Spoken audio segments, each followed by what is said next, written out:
Dennis Sperling. If you've been involved in an accident, call me and I'll fight for you. I'm not an actor or a celebrity spokesperson. I'm a real trial lawyer, and I've appeared before real judges and real juries on behalf of people with serious injuries. So when I say I'll fight for you, I mean it, and I'll back it up.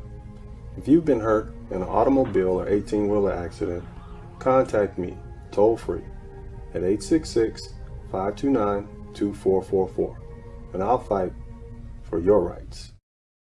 Think about this, Jeff, man. This is the same culture that allowed, how many was it, 120 million blacks to be kidnapped from the west coast of Africa and brought all the way over to this new world. Right. And we still here 400, 500, 6 years later, no help from our brothers in that. This is the same culture. Like what we still have the same disunity. Are in LA. Okay, all right. So here, bro, why is that bad if it benefits them? Because they came together to. Why is that bad if it benefits them? This is what they're doing it because it benefits them. Because it says African Americans, it specifically mentions us because we were getting resource streams after the civil rights movements and the money was going to us. They decided to not be white no more. Okay, great. That benefits them. You don't get what I'm trying to say. Why are we mad at them for doing what benefits them? Because that was a move against us. They were like, hey, these black people getting money from us. But why are you mad at them for doing what benefits them? I'm not mad at them for that, but we should do the same thing and on some op shit. There we go. So take the answer, brother. And you know what that means? That's what I've been saying this whole time. Unity. Don't worry about what they're doing. You focus on unifying yourself. See, all this complaining about what the next man is doing that benefits him, that's not taking us any steps further. But she's not going to have any access to that 800 million. Now, she probably was getting $1 million a month from her husband. I can't see how he didn't have $1 million. Here's a black card, baby. Go do what you do. But so now she's in a situation where, damn, I'm about to lose everything because I had a miscalculation. And that's where the old saying go, pigs get fat and hogs get slaughtered. That's what old saying. So she tried to be a hog and now she's about to get slaughtered. You see what I'm saying, bro? So, you know, that's unfortunate, but I don't feel sorry for Dr. Dre. I feel sorry for the guy that's making $15,000 working at Sam's Club or Walmart, who has 2 kids by a woman who has 3 other kids, and he the only one paying child support, and his child support goes to paying all these other kids. That's the one I feel sorry for. Well, I've been practicing law going on 21 years now, licensed in Texas, Louisiana, Illinois, New York. I'm also licensed to practice in several federal courts and the United States Supreme Court, along with the Fifth Circuit, U.S. Fifth Circuit Court of Appeals. I started off at Grambling State University. I went to Southern University for law school, graduated in 2000, took the bar July 2000, scored a perfect score. And then when I went on to Tulane University Law Center, where I got an LLM in environmental and energy related law. My love has always been tort law, environmental law. I started off wanting to be a biologist. Well, I wanted to be a veterinarian. Then I kind of said, I don't know about that. After they had me dissecting rats. So I'm like, I think I'll stick to the lawyer stuff. But either way, you know, I enjoy what I do. I practice personal injury law in Texas, mostly Texas and Louisiana. And recently, since 2017, I've been heavily involved in environmental tort litigation here in Houston.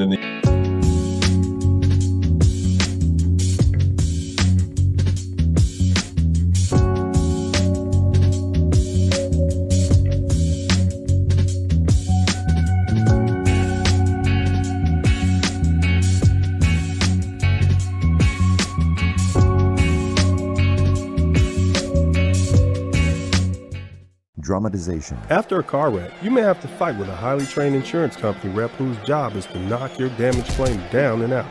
It's a bad idea to enter the ring alone against a trained boxer, and it could be a bad idea to fight against a big insurance company by yourself. When the bell rings, attorney Dennis Sperling will be there to fight for your rights. If you've been seriously injured in a car wreck, call me, attorney Dennis Sperling, at 866-529-2444.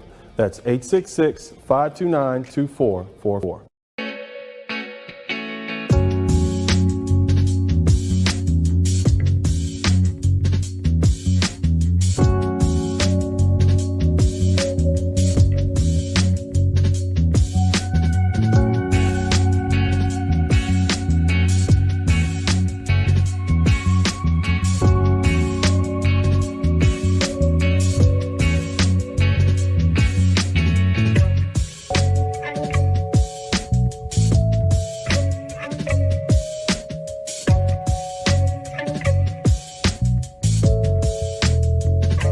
Hey, what's up, everybody? If you appreciate the format and you appreciate what we're doing here, then make sure you contribute to the Cash App, make sure you contribute to the PayPal, make sure you donate to the Super Chat.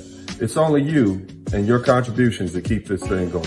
Thanks. And we got a lot of stuff going on politically. And the question that I presented today for the brothers here is, this is my statement, just because Trump has been voted out doesn't mean that the show is over. 70 million fervent followers voted for him in 2020, despite knowing all of his shortcomings. Trump is a symptom. He is a reflection of how nearly 1/2 of Americans feel. How does this affect Black men? Let's talk about it. And as the opening statement, it was 2021 and beyond, 70 million Trump voters aren't going anywhere. Look, unless you've been living under a rock, you know that 5 people have been shot and killed in Washington, D.C. As of now, related to the protest outside the Capitol building. One of them is this gentleman, Benjamin Phillips. He basically runs a Trump website, pro-Trump website called Trumparoo, where patriots can mobilize against the corrupt, communist, Marxist, scummy Democrats. Here's another one. We just learned avid Trump supporter Kevin Greeson, who regularly posted online about getting his guns and taking the country back, was one of the 4 people who died in the siege. It was 5 people who died in the siege of the Capitol. Post from Greeson wishing bad things to happen to Nancy Pelosi and identifying with the Proud Boys were found as well. So here's what I'm saying, fellas. You know, these guys, these people are not going anywhere. Because see, all that's going to happen is once these white folks, you know, nature's going to take this course, and 50, 100 years from now, this is going to be predominantly probably a Latino country. You see what I'm saying? You going to still be mad? Because they not a bad thing. I mean, what are they? It's just another group of white folks. They're going to do what benefits them. What are you going to do to benefit you? I can't be mad at Ariel or other Hispanics for doing what benefits them, bro. If Slim told me this a long time ago, man, when I was a youngster, man, he's a hustler. Anybody who reads my book, he said, man, you never get mad at another man about his own stuff. I can't get mad about it, the Hispanic man for doing what's in his own benefit. Hey, I can't get mad at the white man for doing what's in his own benefit. You see what I'm saying? If I'm weak enough that what he does F's me over, that's my own damn fault. I mean, it was on the sneak. This happened before I was born, bro. This was your generation, 1980s, the early 80s. It was. Man, how old are you, bro? How old are you? 36, bro. You 36. I'm 46. We the same age, bro. I'm 48. We the same age, Megatron. You a grown man. You not a baby. You a grown man. We the same age. You understand what I'm saying? We're viable and living at the same age right now. It's just as much your responsibility as mine, brother. What advice do you have for Black men who are, you know, being shamed and people harassing them and stuff about, you know, the wife that they choose, women they want to date? Well, what's your advice to these brothers? I mean, focus on your purpose. You know, like they need to keep their head down like you did and focus on their purpose, whatever that may be. You know, I would say also try and get yourself into a situation where, you know, you're free. You know, you have a job that you can work online. So you can optimize your time doing other things or start another business. Mm-hmm. I mean, that should be your focus. You know, the haters are always going to be there. They're not going to disappear. All right. And you just got to keep focused on your purpose and do you. I mean, we used to have that back in the day, right? Before, you know, focus on yourself is just do you, and everything else should, you know, iron itself out. They didn't do. We won't pick sides.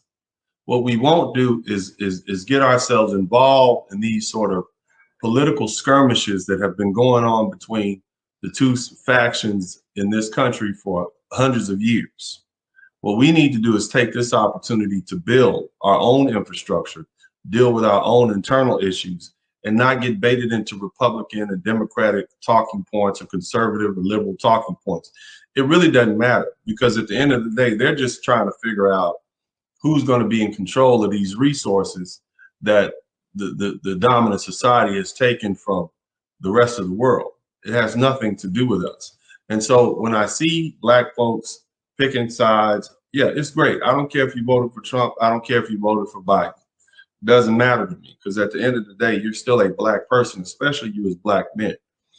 You as a black man, you need to focus on what you need to do. Make yourself a better person. Figure out what it is you need to enhance your position in this world right now. That's what you need to do.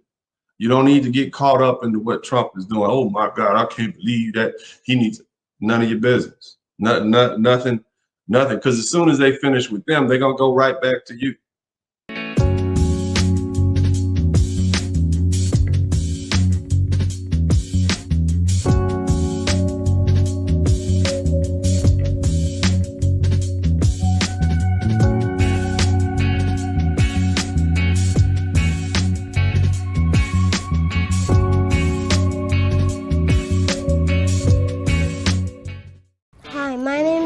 I'm not a lawyer, but my daddy is. Yeah. If you've been hurt in a car accident, call my daddy. No need to scream and yell like a little kid. Yeah.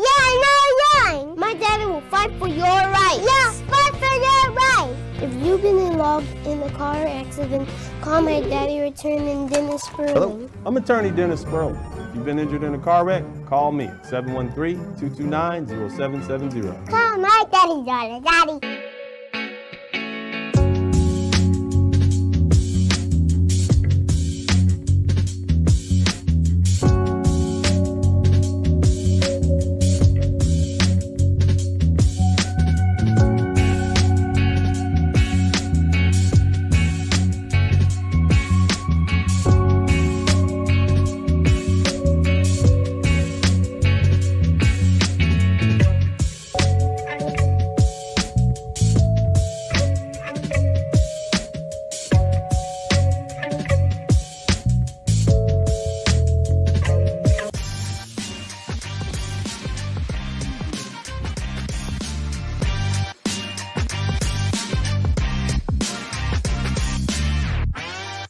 Dennis was called to participate on a panel to speak to that. And when Dennis' time came up, he said, no, I disagree with Lonnie Love. This is a very simple issue. She is too big to get the kind of men that she wants. It's that simple. Real simple. And anybody, I mean, is anybody willing to tell the emperor that he has no clothes on at this point? Like, who's going to stand up and just say, no, it's because you weigh like 350 pounds. That's why you can't get the men that you want. That's why you can't get these top-notch men that you want. You know, and nobody's willing to, say that, man. And that's just unfortunate. But you know what? Part of being an adult is not being able to get everything you want. That's true. That's true. And unfortunately, a lot of these sisters, man, they feel like they're settling for a brother that works at the local Exxon plant that makes $120,000 a year. They think they're settling for a police officer up in New York that makes $180,000 a year. They think they're settling for a brother who's a school teacher or administrator making $80,000 a year. In their mind, they all deserve a 50 Cent. They all deserve a Barack Obama. They all deserve you name it, a Future. You see what I'm saying? Right. So, man, and you also brought up Trump. So I'm going to ask the question, the elephant in the room is, why is it that the recent polls are indicating that 25% of black men are set to vote for Donald Trump? He's a racist. He doesn't like anybody. He's mean. He's foggity. He lies. He's got a bunch of side women. He's a bad man, according to some of the cable news outlets. Why is it that black men are voting for Donald Trump, or set to vote for Donald Trump, according to the latest polls, or some of the polls, to the tune of 25%? Can you please explain that phenomenon? Whereas, by contrast, black women are still on the Democratic side and voting for them in the upper 90s. Can you, by your analysis, can you explain that to the audience? Well, I'm thinking that black men are growing more and more frustrated with these left politicians, and they came out in 7% in 2016 for Donald Trump, and the number has increased because when they look at the cities that are run by Democrats, a lot of these black men are not seeing any sort of progress that benefits them. So they look at these Democrats and they're saying, I'm not getting what I need, especially working class, everyday black men out here. They're not seeing any sort of tangibles being offered to them by the Democratic Party.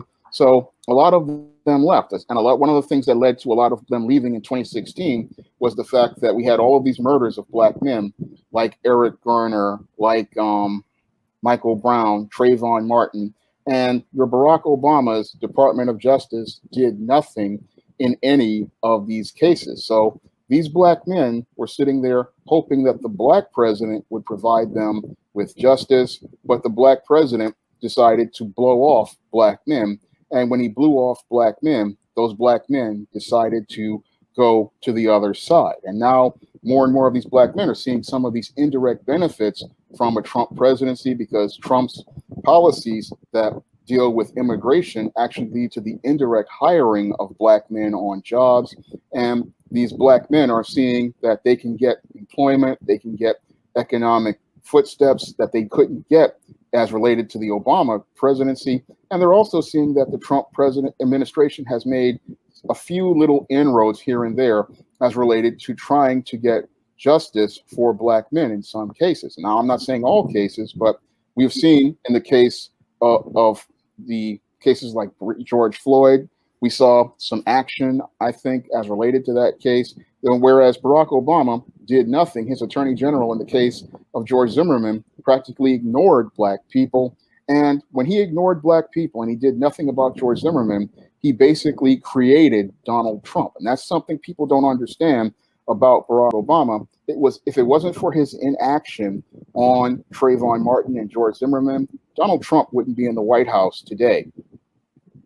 Hey, what's up, everybody? If you appreciate the format and you appreciate what we're doing here, then make sure you contribute to the Cash App, make sure you contribute to the PayPal, make sure you donate to the Super Chat. It's only you and your contributions that keep this thing going. Thanks. I will scream and I will holler. Then I'll scream and holler some more, saying absolutely nothing. You have a choice in legal representation. And in making that choice, do you want an attorney with a made-for-TV nickname to represent you in your serious car wreck claim? I will growl, kick, and scream. My name is Dennis Sperling. If you've been involved in a motor vehicle accident, contact me toll-free at 866-529-2444. The choice is yours.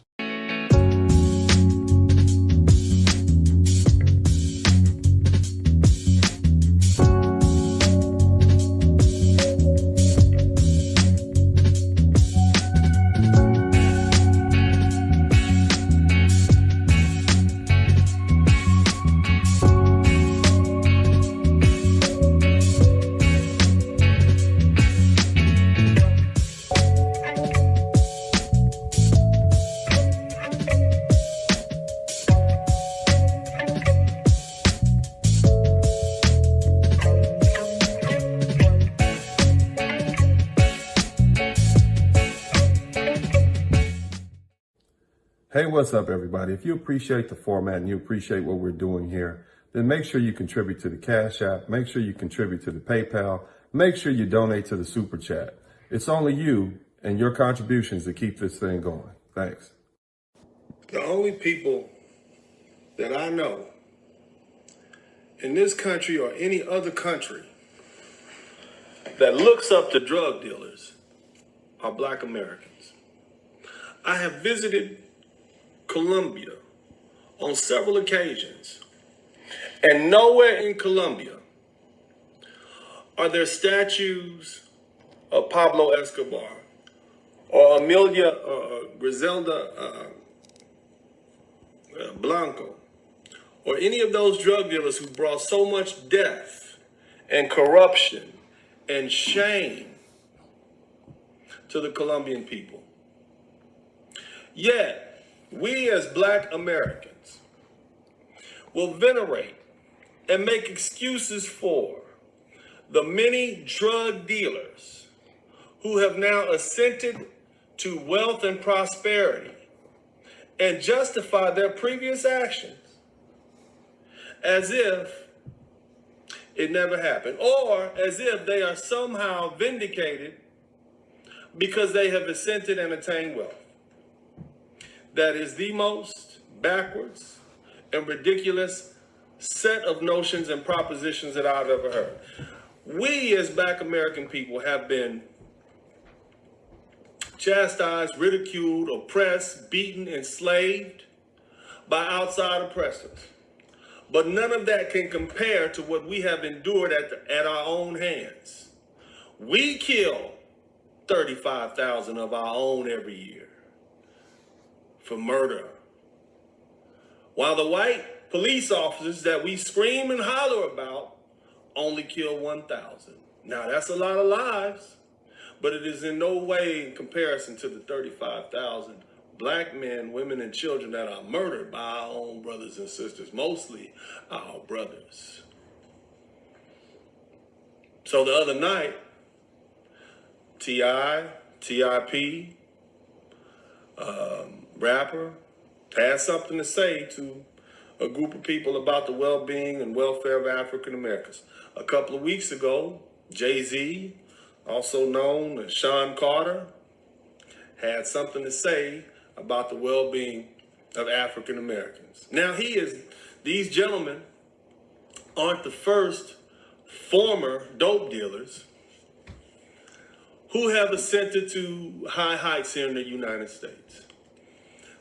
Oftentimes, what I find Black Americans do is they compare these men and gentlemen like these former rogues, men that have committed crimes, they compare them to the Honorable El-Hajj El-Malik El-Shabazz, Malcolm X, for those of you who don't know his name after the Hajj. And they say, well, Malcolm X was a pimp. He was a drug dealer. He was a womanizer. And then he ascended to high heights, and he began to speak on behalf of Black people. They skip a whole 4 or 5 paragraphs in that man's book. Malcolm X was caught, went to prison for almost 9 years, as I recall, joined the Nation of Islam, converted, denounced his former life and lifestyle, and when he emerged from prison a new man, he spoke against that dangerous, self-destructive, genocidal lifestyle of drug dealing and robbing and pimping. And he denounced and atoned for his actions as a Black man and the crimes that he had committed as a Black man against other Black people. I've never heard Jay-Z denounce his former lifestyle. I've never heard TIP or Tip denounce his former lifestyle. I've never heard any of these rappers, these so-called gangster rappers or former gangster rappers, drugged. I've never heard them denounce that and go out and publicly speak against the things that they said in their rap songs, promoting these lifestyles which are destructive to the Black community. I've never heard them denounce that. All I've heard them do is shoo-shoo, pretend like it never happened, and move on. And we as Black people are so accepting of those who have ascended to wealth that we just play the game with them as though they didn't have nothing to do with the hundreds of thousands, possibly millions of children who were born addicted to crack and heroin, who are now living, who were born in the 80s and the early 90s, who are born with deformities, who are born with mental issues and incapacities because of the heroin that their mothers were addicted to, that their mothers took when they were in their mother's wombs. Sold to them by other Black men, other Black women, who did it solely for profit. Now, we try our damnedest, don't we? We try our damnedest, some of us, to justify these actions. I've heard the conversation, oh, they just did it to feed their families. Really? I recall growing up in the 80s, and I don't recall any pocket of Black Americans where the children were starving and didn't have food to eat, And so the people in that community had to resort to illegal activity. I don't recall that at all. As I look back and I look in my mind, my Rolodex of memories, I don't recall any starving children who would have been similar to those Ethiopian children that they put on television. I don't recall any programs coming on, say, children in Alabama, children in Compton and South Central and Watts and Harlem and the Bronx and the South and Boston and Miami. I don't recall them having famine because they weren't eating. Matter of fact, as I recall, they had something called welfare reform because there was so much money being given out for food stamps, Section 8, and all these other programs. Women were getting all kinds of money to feed their children. I don't recall any famine going on. So when you tell me that you sold dope to feed your family, I know that's a damn lie. The truth is, most of you dope dealers were simps, like most men, and you sold dope in hopes that you would get money so that you can impress that nappy-headed, nasty little girl down the street with the big booty and her name airbrushed on her backside of her pants. That's what you was hoping that you would do. So you bought the rims, you bought the cars, you bought the flashy clothes. You weren't concerned about what your family was eating. And if you were, if you want me to entertain that BS excuse, at what point after you made $50,000, $100,000, was your family sufficiently able to take care of itself that you didn't need to sell any more dope? No. You went beyond that point. They don't catch you with 3 or 4 kilos of cocaine or 6 or 7 sacks of rock cocaine because you want to feed your family. No, they catch you with that much because you are trying to make a profit. And that's just what was going on. So don't try that lie with me. It's not going to work. I was there. I know what you did. You wanted the money, the cars, the clothes, and the women. That's why you did it, fellas. That's why it happened. Let's not try to justify. Let's not try to paint history over again. Like you had some noble cause, I was simply trying to feed my family. That's why I helped commit genocide in the Black American community. You want to be a hero, but you're not a hero. You're not going to attain more high ground because of this. And I'm not going to let you go, brothers. And there are many other black men like me who had to survive the hood that wasn't the hood. It was called the black community until y'all made it an unlivable hood. Because you wanted to because you wanted to profit. So you helped destroy our black mothers. You helped destroy our sisters. You helped to destroy the lives of our other brothers because you wanted to profit. And now, 20 years later, you want us to forget about that. And you wanted to get yourself you want to put yourself up on a pedestal with all these other people who didn't go that route, with these hardworking, the vast majority of black Americans, hardworking, God-fearing, community-loving people who love their families, who would never dream of doing anything like that. You want to put yourself up next to them as though you can speak with the same moral authority that they have. We have all endured the horrors of slavery. My family has been in this country since 1806. King Plantation, Virginia. I know because I tracked it down. So my people have been in here and we have endured so many travesties, the rapes, the lynchings, all of that. And now here we are in 2019 and I have people like you spitting in my face and in their memory saying things like, oh, dope dealing is black culture. How dare you? Jazz might be black culture. Soul food might be a product of black culture. Hey, you know what? Athleticism, mathematics, all these other things might be a part of black culture, but what is not is that self-destructive activity that you all began in the 1980s and has reverberated throughout the generation since then. So save it.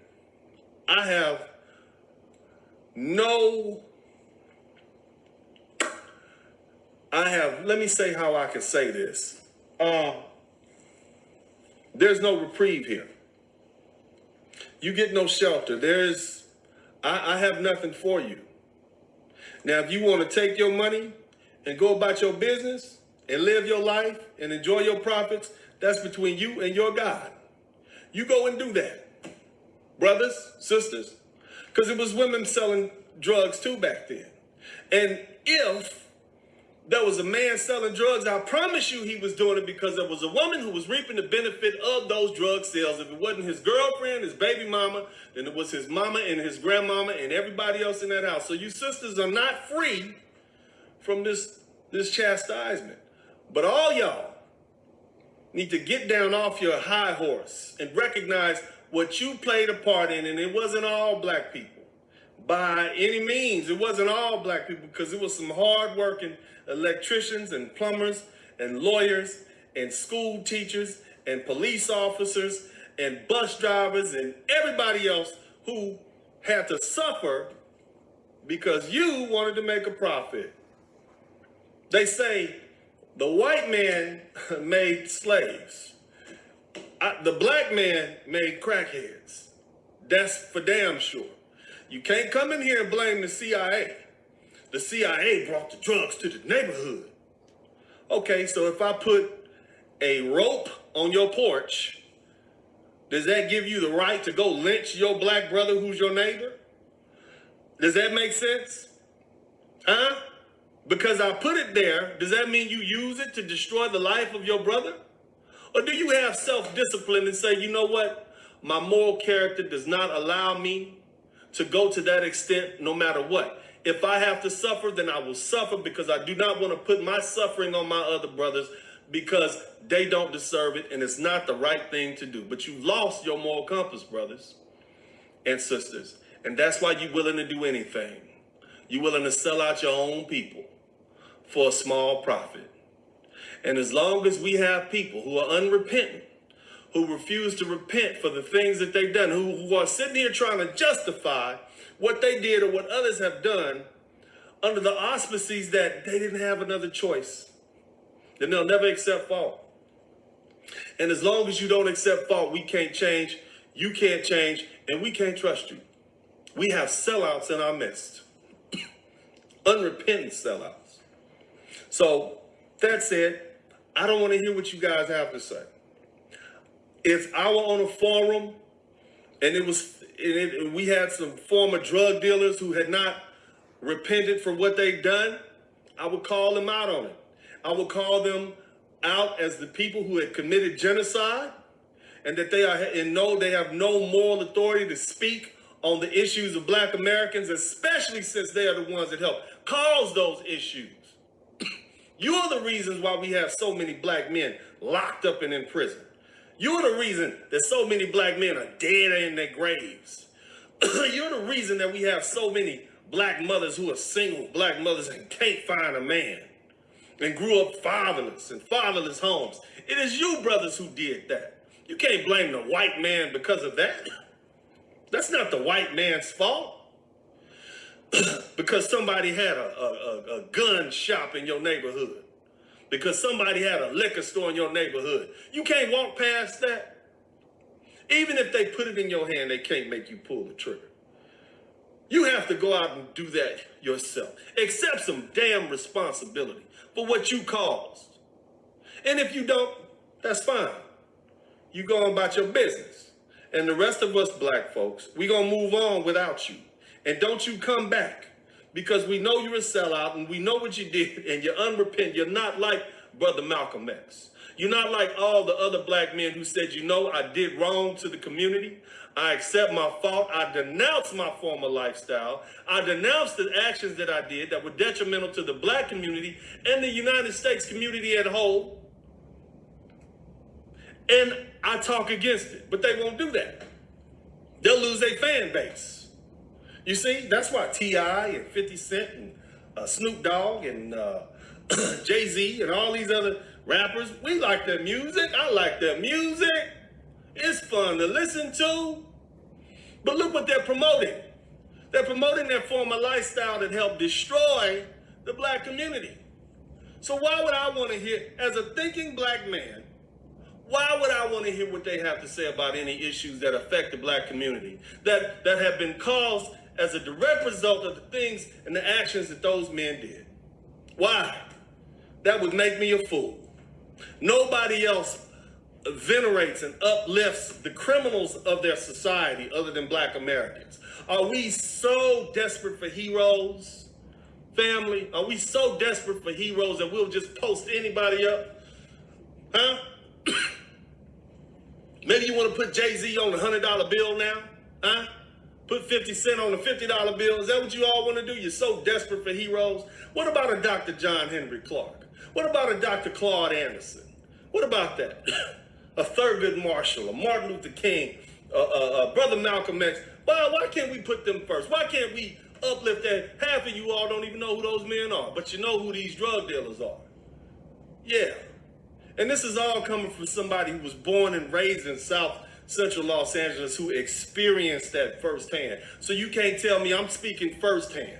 I'm not speaking secondhand. I'm not speaking something that I heard. I've been to the funerals. I have the gray hairs. I have the wrinkles in my face to tell you about the stress. I got the post-traumatic stress that so many other black men have from dealing with the mess that I had to grow up in as a direct result of gang violence and drug dealing in my neighborhood that I had no control over. So again, time has gone by. We have all moved on. We all recognize that it's an issue. But what I'm telling you all is y'all need to stay in y'all lane. Because we thinking black men, we strong black men who grew up with that, who know the truth, we don't want to hear what you have to say. And we are at a turning point in black America, where the black men who care and who actually love the community or who didn't hurt the community, we don't want to hear what you brothers have to say. We want you to go somewhere and enjoy your life. But it's time for us, the real men, the upstanding men, who may not be perfect, but at least the ones who have repented and denounced their former lives, we want to take over, and we will. And you all are going to get out of our way.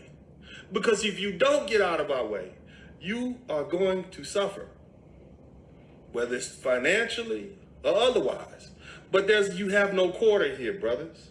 Y'all got to go and step aside. If you're not willing to repent for the things that you've done in the past, nobody wants to hear what you have to say. You don't get a shoulder to cry on here, brothers, and you sisters either. We don't want to hear it. And predominantly, as black men, you have lost your moral authority in the black community. That's why your sisters don't listen to you. They know you will do anything for money to appease them, and no woman can respect a man who will do anything, even pimp himself out, sell drugs to his own family member, sell drugs to his own brothers. Women can't respect that. Yeah, they enjoy the money, but they still look up like, damn, if he'll do that to his own sister, his own brother, he'll do that to me too. I don't want this man around my children. And you wonder why.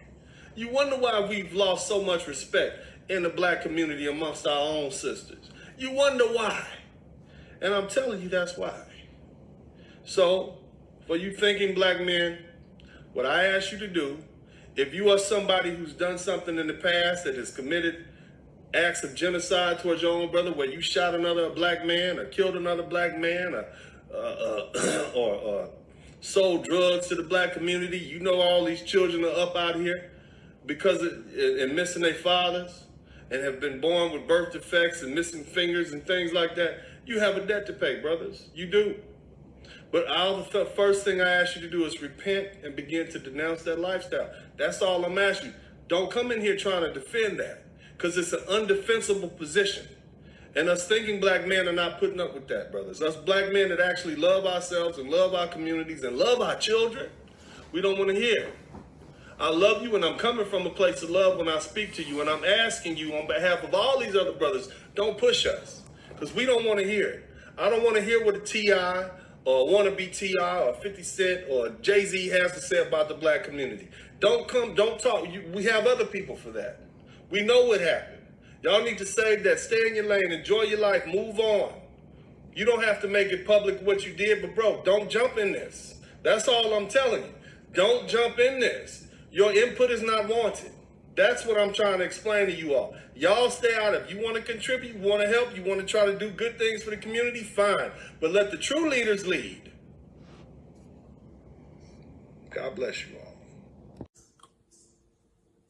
The only time black men are allowed to speak is when it benefits others. So, hey, this is your opportunity to speak. I want to hear from you. And if you want to make this voice louder and clearer, then what you need to do is contribute to the Cash App, the PayPal, and the Super Chat. I appreciate you.